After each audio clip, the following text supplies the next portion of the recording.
What is up? We are back here in Mr. Cho's garage. Today we're going to be working on this here 1997 8 Jeep Wrangler. Jeep doing Jeep stuff. Anyway, it's not mine, but anyway, here we go. We're going into it today. So let's go ahead and get down, because that's how we do it. So, oh god dang light, we're already starting it off. This customer's got from their transmission pan. You can see the Earl.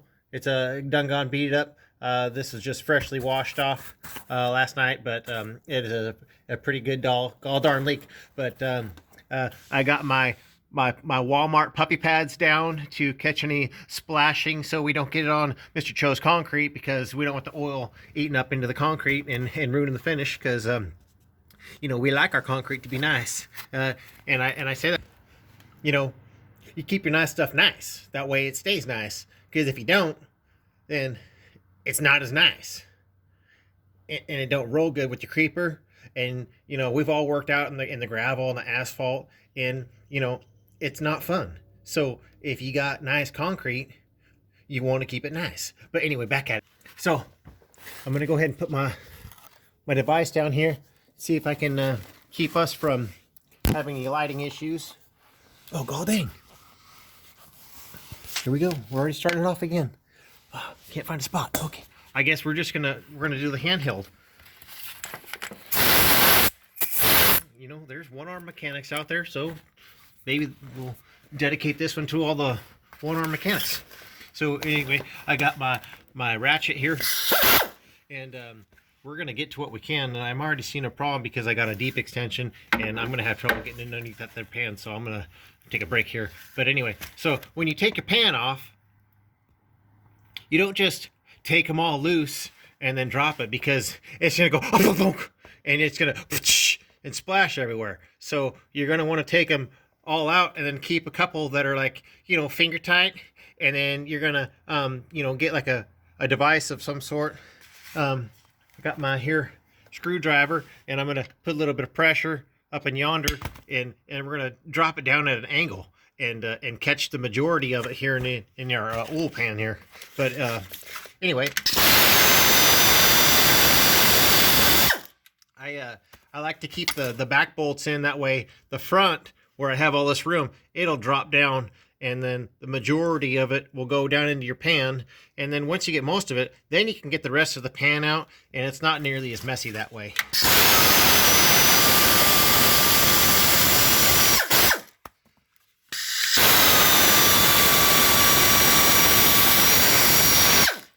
Oh, right in my bucket.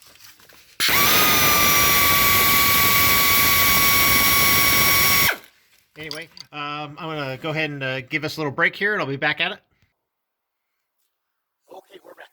So, as you can see, I've got, I got to see my light here. I got majority of all my pan bolts out. I got one left right here, and I got one right here, and I got one over here in the back. Oh, and watch out for the drip. So you can see she's already ready to go. And I got 3 bolts left that are tight still, so I'm going to go ahead and finish those off real quick. And get underneath here. Got my rag over my exhaust and my ratchet here, because it's blowing the Earl right in my face.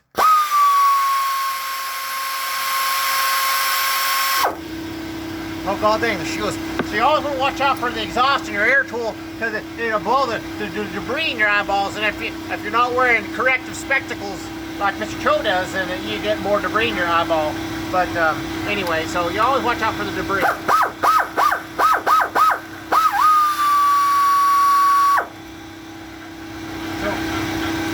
well dang, compressor. So I usually leave a pan bolt in the back. That way it'll drop forward, but it's kind of restricted back there. So I've left it down to the one up here in this corner.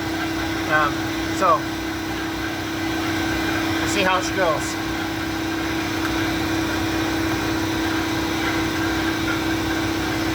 All right into the pan.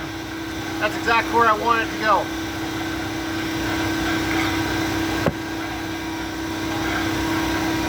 There you go. Perfect. See, even Mr. Cho don't know what he's doing sometimes. But good thing I got my puppy pads down here.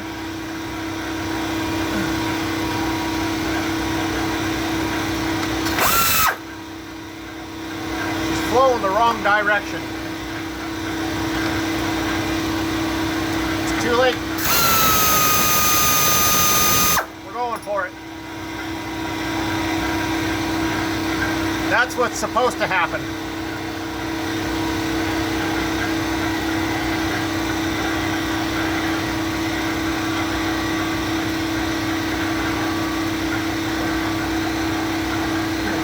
Redirect my Earl.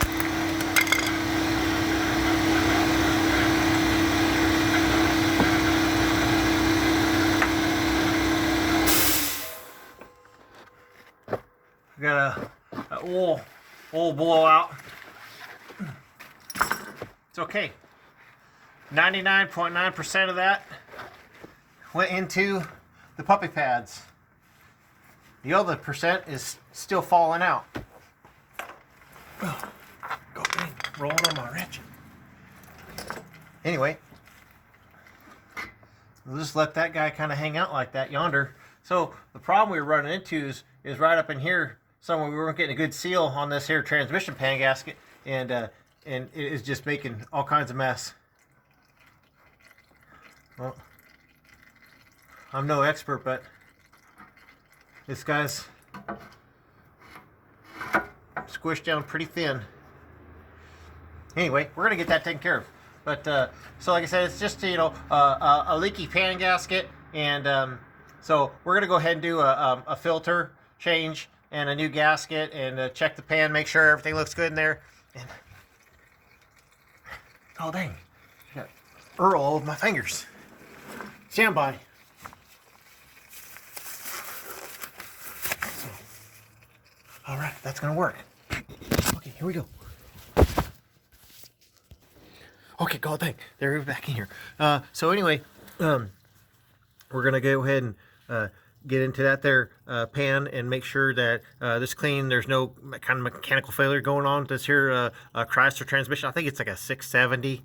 They used to call them back in the day. But I don't know anymore. They got all kinds of different numbers and names for transmissions. It's like the NQX 4000, if that's even real. But anyway, so I'm gonna take a brief interlude here, and we're gonna see if we can get back into this guy.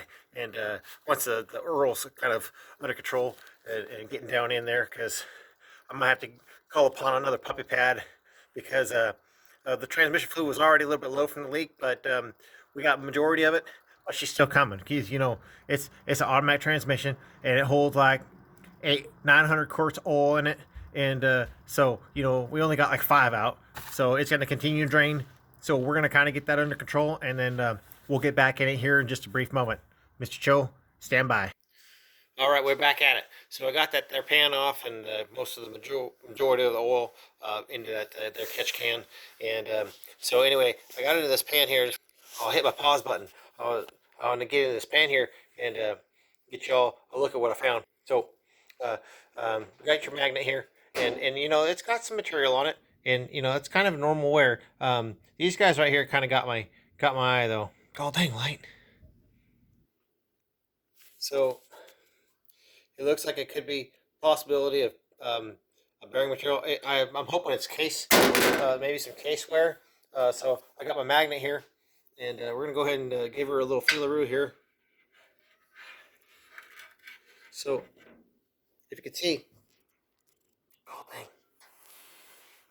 oh dang, light.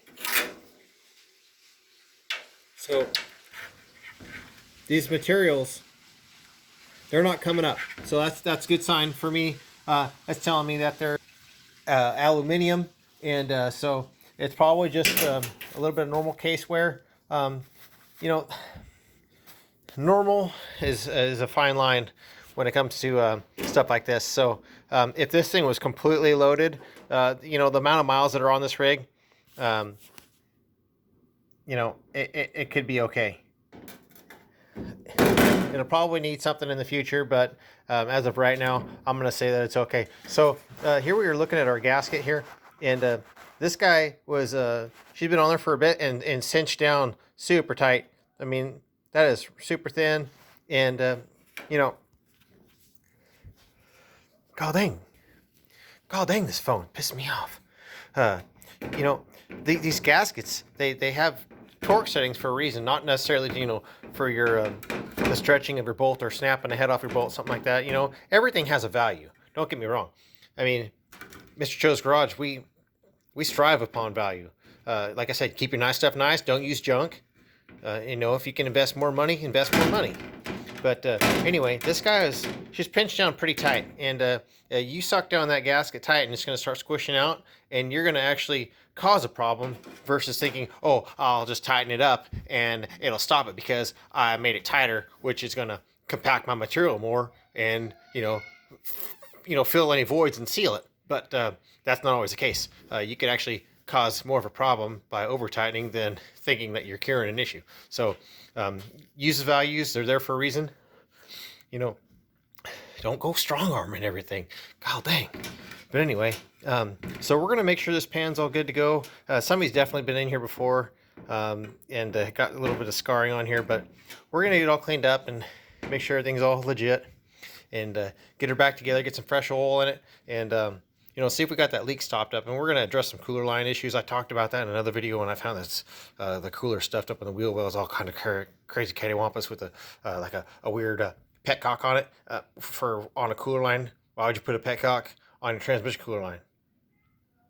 I don't know. If you can figure that out, go ahead and tell me in the comments, and let me know why you put a petcock in line on your transmission cooler line, because Mr. Cho would like to know. Because when you don't know, you don't know, and somebody might know. But anyway, it's Mr. Cho dropping the transmission pan on a 97 Jeep Wrangler for Jeep wheeling people that go Jeeping. So Mr. Cho, out.